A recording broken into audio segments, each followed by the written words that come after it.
Hello, I'm Reverend Jody Betton, the Southwest Area Interim Minister for the Michigan Conference, United Church of Christ, and this is Faith for Thought.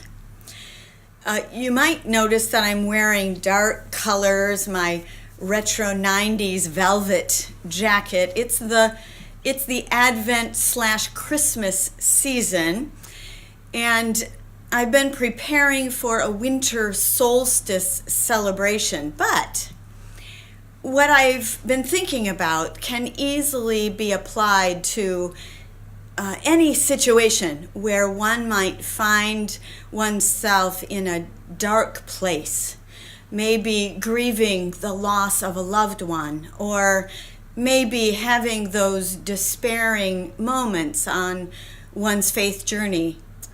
It could be that you, as a leader or a member of a faith community, a local church, are wrestling with numbers of members and money and wondering what the future holds. Often those can be dark times. And yet we're reminded through our change of seasons, through the traditions of our faith communities, through our Christian theology, we're reminded that God is God of all, the light and the dark, the wonder and yearning, the despairing and anxiety, and the joy and hope, and the peace and love that fills our lives.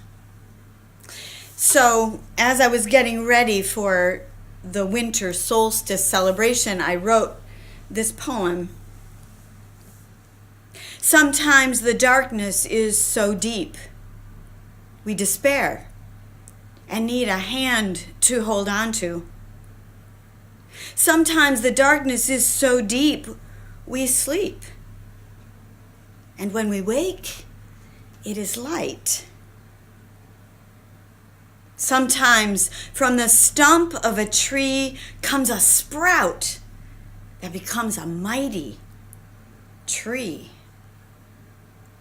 From a bulb placed in the darkness of the soil comes a beautiful tulip. From the darkness of a womb comes life. After the longest night comes increasing daylight. And often, after we grieve, we reclaim our place as beacons of light. I read a story about how bees survive the winter. They huddle together and flutter their wings just enough to keep the honey warm, and not so much that they expend all their energy throughout the winter and expire.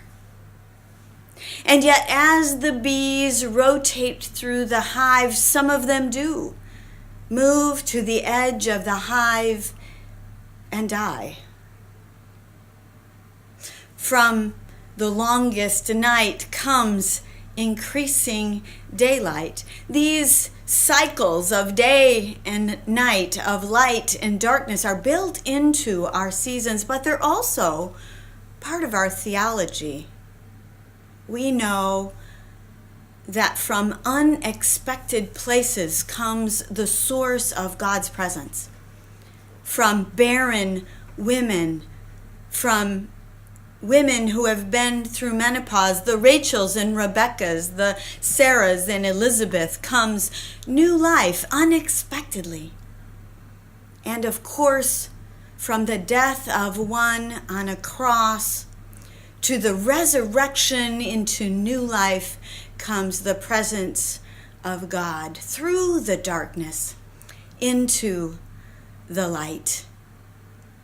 There is much evidence that God is with us in despair and joy. If you're a member of a church or a leader in a faith community wrestling with dark days, with anxiety, with wondering what the future holds, maybe there's the spark of a ministry in the care that you provide one another and friends of the congregation. Maybe there's a possibility in an outreach mission, in a ministry that you have to the most vulnerable of your community that will draw others to you with their needs or with their gifts for service. Or maybe you need to leave a legacy, donating your assets and the possibilities that you've lived long with to another who might use those assets and resources in new ways. There is hope, because God is the God of dark and light, of day and night. I want to close with this quote by Annie Dillard from Teaching a Stone to Talk. You do not have to sit outside in the dark. You do not have to sit outside in the dark. However, if you want to see the stars, you will find that the darkness is necessary. But the stars neither require or demand it. May you be blessed with the waiting of Advent, the love of Christmas, the light of Epiphany, the longing of Lent, the joy of Easter, and the power of Pentecost.